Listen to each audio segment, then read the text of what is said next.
Assalamualaikum warahmatullahi wabarakatuh. Saya akan mempresentasikan tugas UTS kecerdasan buatan. Nama saya Ida Maharani Ervina, NIM 2010802000194, kelas B2 semester 6. Di sini saya mengambil dari jurnal Edik Informatika dengan judul Logika Fusi dalam Sistem Pengambilan Keputusan Penerimaan Beasiswa. Penulisnya yaitu Siti Komariah, Risa M. Yunus, Sandi Fajar Rodiansyah 2. Sandi Fajar Rodiansyah, jurusan Teknik Informatika, Fakultas Teknik Universitas Majalengka. Link jurnal ada di sini. Latar belakang dan permasalahan. Latar belakangnya yaitu di setiap lembaga pendidikan, khususnya universitas, banyak sekali beasiswa yang ditawarkan kepada mahasiswa. Ada beasiswa yang berasal dari pemerintah maupun dari pihak swasta. Nah, untuk mendapatkan beasiswa tersebut, maka harus sesuai dengan aturan yang telah ditetapkan. Kriteria yang ditetapkan antara lain indeks prestasi akademik atau IPK, keadaan ekonomi keluarga, jarak dari rumah ke kampus, dan lainnya. Oleh sebab itu, tidak semua mahasiswa yang mengajukan permohonan untuk menerima beasiswa dapat dikabulkan karena jumlah mahasiswa yang mengajukan permohonan itu sangat banyak dan kriterianya juga belum terpenuhi. Ada yang sudah memenuhi dan ada yang belum terpenuhi. Hal ini juga terjadi di Universitas Majalengka. Kemudian permasalahan yang terjadi, sulitnya menentukan mahasiswa yang benar-benar berhak menerima beasiswa karena keterbatasan kuota yang disediakan dan terlalu banyak jumlah mahasiswa yang mengajukan beasiswa sehingga menjadi kesulitan tersendiri bagi pihak Universitas Majalengka. Masuk ke sesi yang kedua, metode yang digunakan. Dalam teknik pengumpulan data, metode yang digunakan penulis yaitu yang pertama teknik observasi, yaitu pengamatan langsung di tempat penelitian terhadap objek yang akan dijadikan sumber data penelitian yang digunakan penulis dengan mengumpulkan data-data. Di sini objeknya ada di Fakultas Teknik Universitas Majalengka. Yang kedua, teknik wawancara, yaitu mengadakan tanya jawab secara langsung dengan pihak-pihak yang terkait dengan permasalahan dari objek penelitian untuk mendapatkan informasi yang akurat. Yang ketiga, teknik literatur, untuk mendapatkan kajian teoritis sebagai dasar teori dalam melakukan analisis perancangan dari sistem yang sedang berjalan. Yang kemudian masuk ke landasan teori. Landasan teori yang pertama yaitu sistem pendukung keputusan. Sistem pendukung keputusan adalah bagian dari sistem informasi berbasis komputer, termasuk sistem berbasis pengetahuan atau manajemen pengetahuan yang dipakai untuk mendukung pengambilan keputusan dalam suatu organisasi atau perusahaan. Dapat juga dikatakan sebagai sistem komputer yang mengolah data menjadi informasi untuk mengambil keputusan dari masalah semi terstruktur yang spesifik. Kemudian yang kedua yaitu logika fusi. Logika fusi adalah cabang dari sistem kecerdasan buatan artificial intelligence yang mengimpulasi kemampuan manusia dalam berpikir ke dalam bentuk algoritma yang kemudian dijalankan oleh mesin. Algoritma ini digunakan dalam berbagai aplikasi pemrosesan data yang tidak dapat direpresentasikan dalam bentuk biner. Logika fusi menginterpretasikan statement yang samar menjadi sebuah pengertian yang logis. Logika fusi adalah suatu cara yang tepat untuk memetakan suatu ruang input ke dalam ruang output dan mempunyai nilai kontinu. Himpunan fusi. Himpunan fusi pada himpunan tegas, Krips, nilai keanggotaan suatu item X dalam suatu himpunan A yang sering tulis dengan MAX memiliki dua kemungkinan, yaitu satu yang berarti bahwa suatu item menjadi anggota dalam satu himpunan, nol yang berarti bahwa suatu item tidak menjadi anggota dalam suatu himpunan. Kemudian himpunan fusi, ada beberapa yang perlu kita ketahui dalam memahami sistem logika fusi, yaitu variabel fusi. Yang pertama, merupakan variabel yang hendak dibahas dalam suatu sistem fusi. Contoh umur, temperatur, permintaan, dan lain-lain.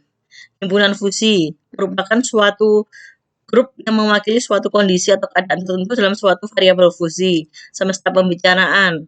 Semesta pembicaraan itu adalah keseluruhan nilai yang diperbolehkan untuk dioperasikan dalam suatu variabel fusi. Domain, keseluruhan nilai yang diizinkan dalam semesta pembicaraan dan boleh dioperasikan dalam suatu himpunan fusi. Di sini kita juga harus mengenal tentang representasi linier. Pada representasi linier, pemetaan input ke derajat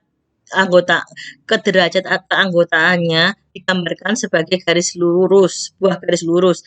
Bentuk ini paling sederhana dan menjadi pilihan yang paling baik untuk mendekati suatu konsep yang kurang jelas. Seperti gambar berikut. Ini grafik representasi linier naik. Kemudian rumusnya sebagai berikut. Ini derajat keanggotaannya kurang dari sama dengan A, diberi gambar. Yang ini sedangkan ini grafik representasi linier turun. Rumusnya juga sebagai berikut.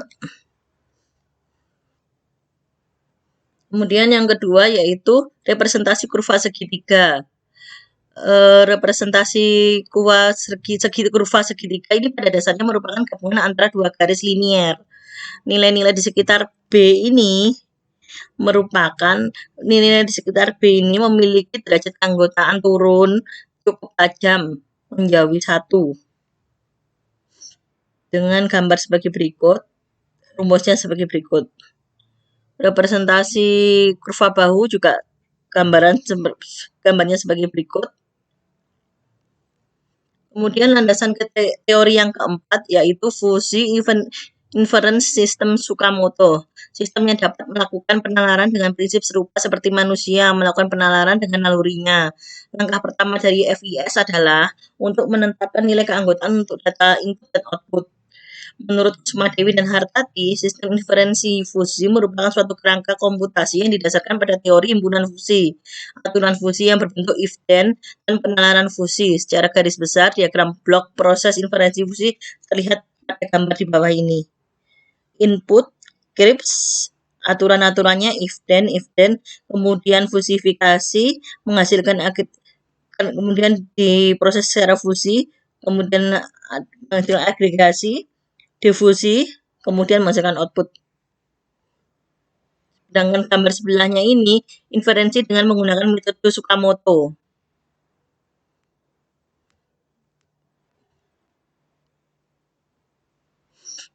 Kemudian masuk ke hasil dan pembahasan. Di penerapan di jurnal ini penerapannya menggunakan metode Tsukamoto. Digunakan untuk menentukan mahasiswa yang layak untuk mendapatkan beasiswa berdasarkan IPK, keadaan ekonomi keluarga, dan jarak rumah mahasiswa dengan universitas. Cara melakukan dengan cara tahap-tahapannya dengan cara melakukan fusifikasi, pembentukan rule, aturan-aturan, mesin inferensi, dan defusifikasi. Yang pertama yaitu fusifikasi, yaitu menentukan nominal beasiswa. Menentukan kriteria nominal beasiswa. Yang pertama berdasarkan nilai IPK. IPK rendah, IPK sedang, dan IPK tinggi dapat digambarkan kurva sebagai berikut. IPK mulai 1,5 sampai 3 sampai 4. 1 sampai 4 rendah, 1 IPK-nya rendah, 2,5 sedang, 4 tinggi. Dengan rumus IPK rendah derajat keanggotaannya sebagai berikut. IPK sedang, IPK tinggi. Kemudian kriteria yang kedua yaitu jarak rumah mahasiswa dengan Universitas Majalengka berdasarkan kilometer di Google Map. Dapat dilihat dari kurva berikut. Mulai jarak 1 km dekat, 12,5 sampai 37,5 agak jauh. Kemudian sampai 50 ini jauh. Akhirnya rumus derajat keanggotaannya sebagai berikut.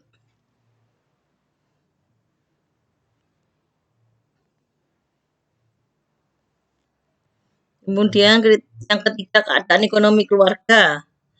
Keadaan ekonomi keluarga dibagi menjadi 3, tidak mampu, keadaan ekonomi agak mampu, keadaan ekonomi mampu. Di sini berdasarkan gaji 1 juta, tidak mampu 1,5, 2 juta, 2,5, 3 juta, ke atas mampu.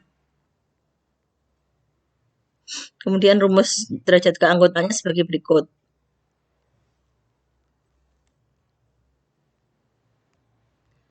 Yang keempat yaitu nilai kelayakan nominal beasiswa yang diberikan. Jadi tiap mahasiswa yang lolos nanti akan menerima beasiswa dengan nominal yang berbeda-beda. Mulai sedikit, mulai 1 juta sampai 3 juta ke atas. Dengan rumus derajat keanggotaannya sebagai berikut. 3 juta min set.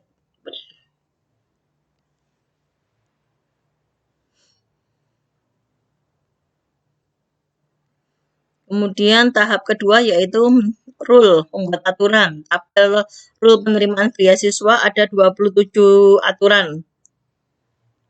IPK rendah, NJ sama dengan dekat, N ke tidak mampu, ke sama dengan tidak mampu, dan beasiswa sedikit. Sampai if IPK tinggi, NJ agak jauh, N ke sama dengan mampu, dan beasiswa sedikit. Ada 27 rule di sini dalam penentuan beasiswa yang diterima mahasiswa. Kemudian mesin inferensi. Pada tahap mesin inferensi, dalam menentukan nominal beasiswa yang diberikan di Fakultas Teknik Universitas Majalengka akan menerapkan fungsi min untuk setiap rule aturan yang digunakan pada aplikasi fungsi implikasinya. Kemudian di sini diversifikasi. Pada tahap diversifikasi, dalam menentukan nominal beasiswa yang diberikan di Fakultas Teknik Universitas Majalengka dilakukan perhitungan berdasarkan pembentukan rule, sehingga nantinya akan diperoleh hasil rata-rata nominal beasiswa yang akan diberikan. Adapun hasil dari tahap diversifikasi dalam menentukan nominal beasiswa yang diberikan adalah sebagai berikut. A1Z1 rumusnya seperti ini dan hasil diversifikasinya ada di tabel ini. Ini NIM-nya, nama-nama mahasiswanya, jenis kelaminnya, semester, prodi, IPK-nya, jaraknya, kemudian tidak mampu atau mampunya dengan gajinya segini, kemudian diversifikasinya segini, hasil diversifikasinya. Setelah melakukan tahap-tahap itu, maka akan dikembangkan, dibuat aplikasi sebagai berikut. Sistem pendukung keputusannya seperti ini, aplikasinya. Pertama, menu login. Ini tampilan data mahasiswa calon penerima beasiswa dengan menu-menu sebagai berikut. Refresh, hapus, simpan. Pencarian. Menu data calon penerima beasiswa. Kemudian tampilan menu data calon penerima beasiswa ada kurvanya.